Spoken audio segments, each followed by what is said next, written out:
watch it or not, but I'm going to do it for myself and my grandbaby, even if nobody watches. It's going to kind of be the story of me. I can't chronologically go throughout a whole life review myself, but I can try.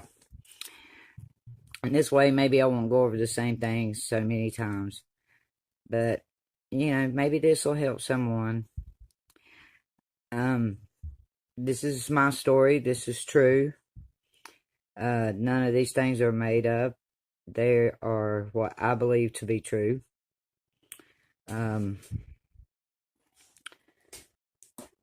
not schizophrenic. I do have a schizoaffective with bipolar diagnosis, but I pretty much realize some of the things I'm going to say are out there, and I realize what I'm saying, and I realize how I sound. But the only place I know to start is back at the beginning. I was given up for adoption. It was all arranged before I was born. So I was given up directly. I had wonderful adoptive parents.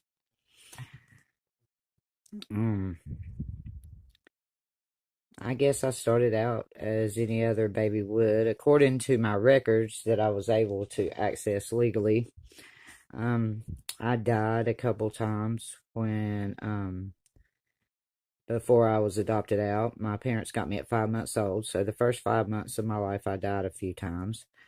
I supposedly had some cysts on my spine that they couldn't explain, this back in the 60s. I now know that those are arachnoid cysts. I have them in my brain and on my spine. Why I quit breathing, I don't know. It just said that I quit breathing, and they were able to get me back breathing. And that's kind of how they reported it back in the 60s. I don't know anything about my birth parents except for that I had 4 siblings that were born before me to my mother and her husband, and they were mentally challenged. They called it retarded in the form, but I'm not sure exactly what that covers. That could be autism or anything. So I'm going to say they were mentally challenged. She was given a choice to abort me if she wanted to see those children and be able to continue to raise those children. Fortunately, abortion was illegal in the 60s, and she arranged for my adoption, which, is a check mark on her good karma checkpoint, because it just seems like bad karma has come from my birth, I feel a lot like Job. I will be, citing a lot of Bible throughout this, however many sessions it takes, because that's one of the main authorities in my life. I'll also be talking about,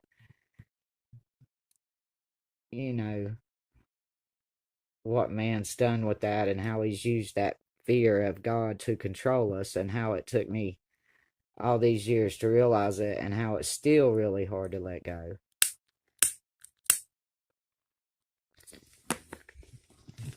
But moving on, I remember being really young, like before 2 years old, living in Virginia, in Luray, near the Luray Caverns in Luray, Virginia.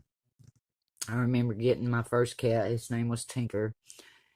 He would let me dress him up like a baby doll in 100-degree weather and just lay in my little stroller. So I guess I was a typical little girl. I had a cat. Later on, I got a dog that the whole neighborhood swore had mange, which he didn't. He just had like a flea allergy. I later grew up to work at the vet.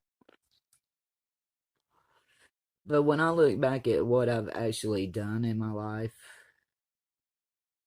to be where I'm at now, there's God, there's Jesus. There'll always be God and Jesus, but that's a light. It's a light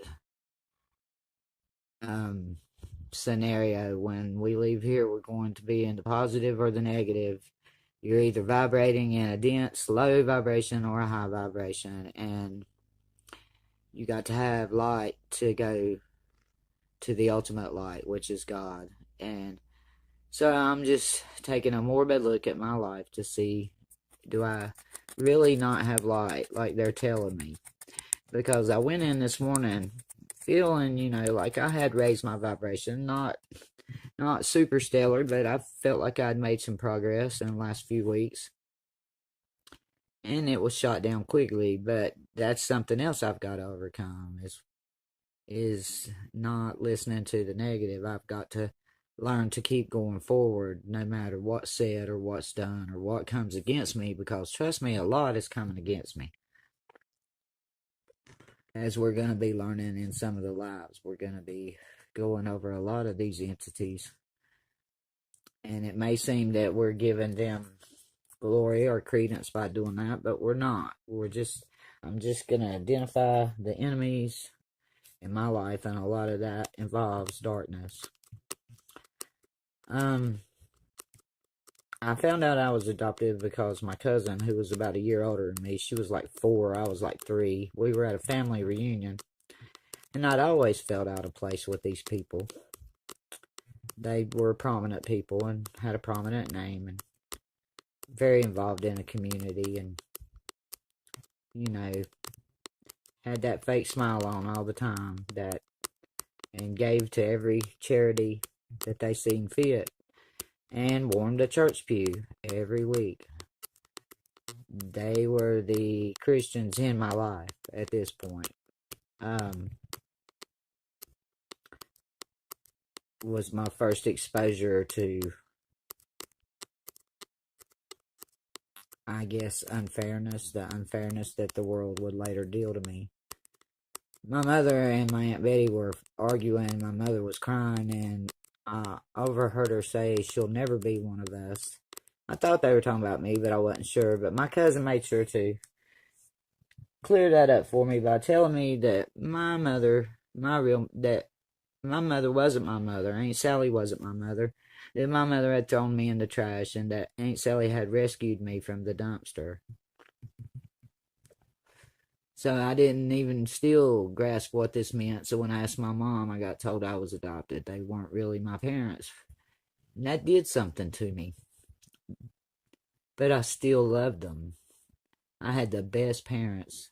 My mother and my father, they were great. My mother ended up being an addict, which I didn't realize until I was deep in my own addiction. And she was dead and gone, and I had to look at her in a reality light, not in a daughter light.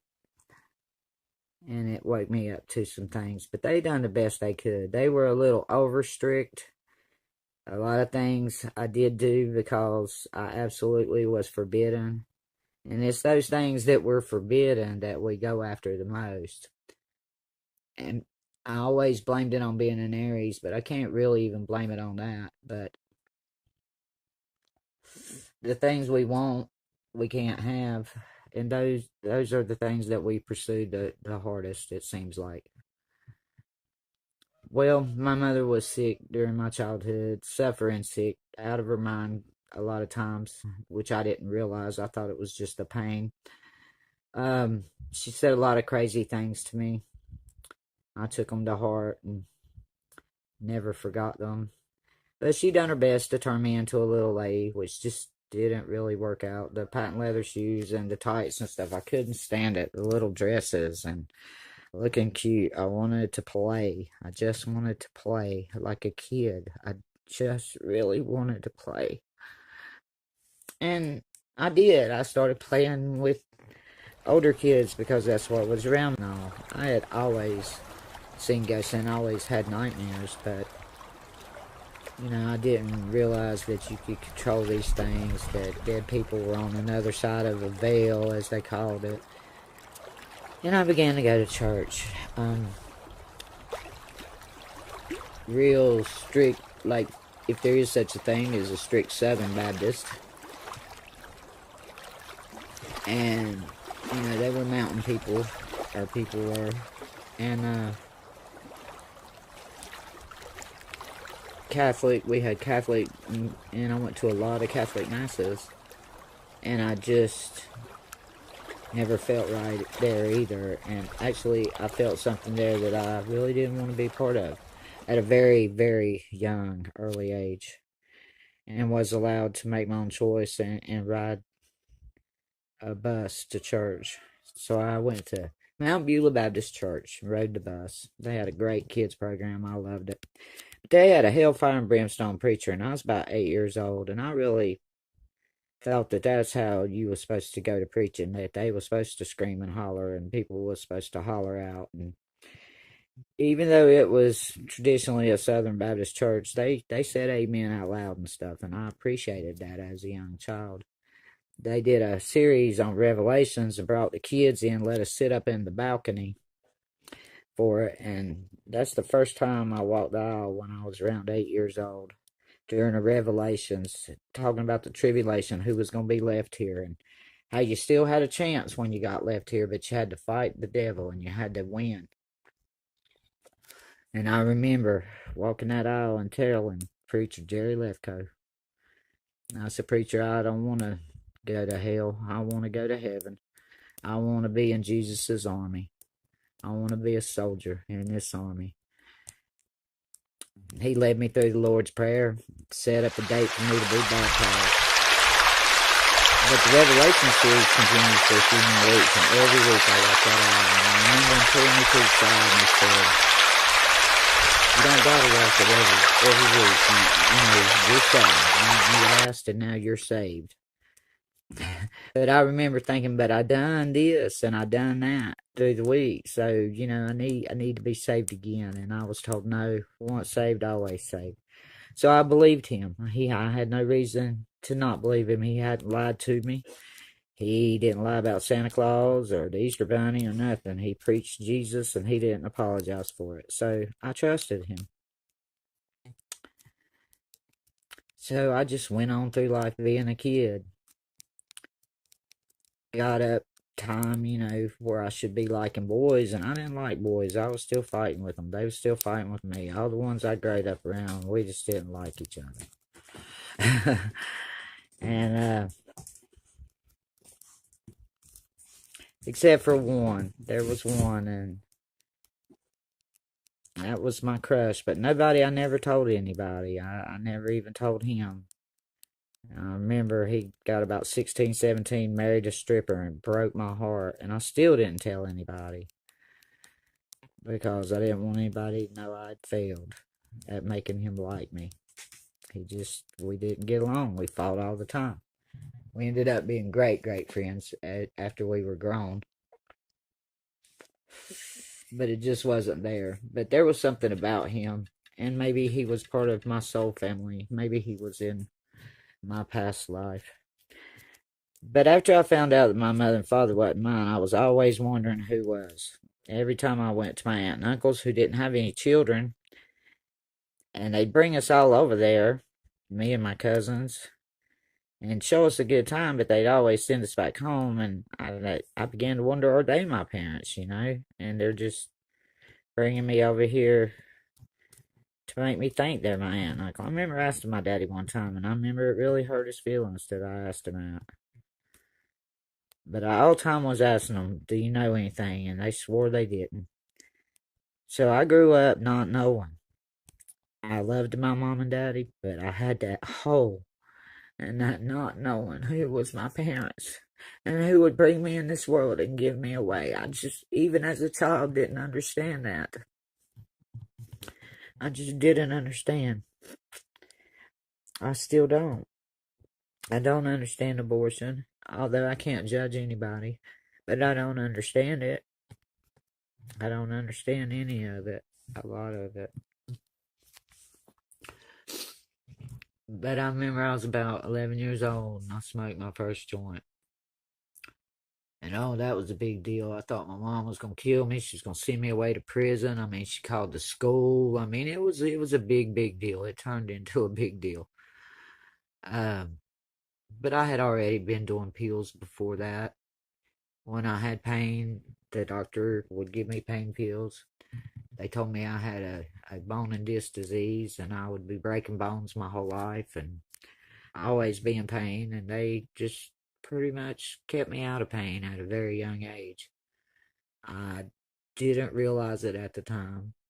I don't think my mother did either. But that's what set me on this road that I've been on for my whole life, and I've been trying to get off of it. And now I've finally gotten off of it. And I thought things were a lot better. But they weren't. I was just dry. I was just a dry drug addict, like a dry drunk, like a drunk without a drink. I was just like the demons. I've been wandering in dry places, wandering in that desert for all these years, trying to cross the river and just can't never find a place to cross.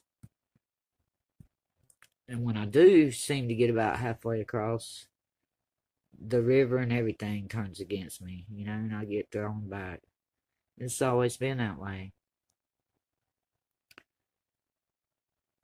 I spent my teenagerhood watching my mother die, taking care of her, trying to take care of her the best I could, and go to school and be a kid and keep it all together.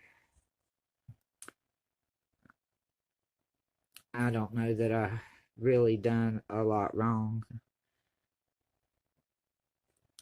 I know when I got saved, I said I'd stand toe to toe with the devil and fight him, and I would win because I believed in Jesus. And that seemed to be about the only truth that I had in my life. Everything turned out to be a lie. Santa Claus, the Easter Bunny, you know, all of it. Suburbia, school, it just seemed to be lie after lie, and they just tried to control us, control us, control us. Which they done a pretty good job until my mom got so sick, my dad just couldn't keep up with me. And then I tried to calm down for her, I really did. But I took a lot of things she said to heart. She's like, I wish that I had grandkids and stuff. So what'd I do? Got involved, seriously got pregnant at 15. Lost that baby, was married at 16, had a baby at 17, had another baby at 19. Trying to get all this in before my mother died because I didn't want to let her down because she had saved me from that dumpster that my mom had put me in. And now I'm not, I'm still believing this all these years. I don't know nothing about adoption agencies or the fact I was adopted or anything. I'm thinking I come out of a dumpster my whole life. That's in the back of my head. I don't know what talking all this out's going to do. I'm hoping that it'll help me some. Already I see where the abandonment and rejection had settled into me. And probably, like with the boys, when it got time, I was so much of a tomboy, they didn't want to hang out with another boy. And when I would try to um, gussy up or something, always the girl I was with would always be getting hit on, I was always the, like, plus one friend, and that was silent rejection after rejection. And you got to realize at this point, too, I didn't know I had demons. But I did. I had demons. I had demons that were there for generational curses. The family I know nothing of, been there forever. I was born with them. So I think I'm going to stop right here. I'm going to leave that for part 2. I just want to thank you for listening. And thank you for being part of this incredible journey that God is walking with me through. I will see you next time. Thank you so much. Please smash that like button. It's important to keep us in the algorithm. Thank you so much. Namaste. She's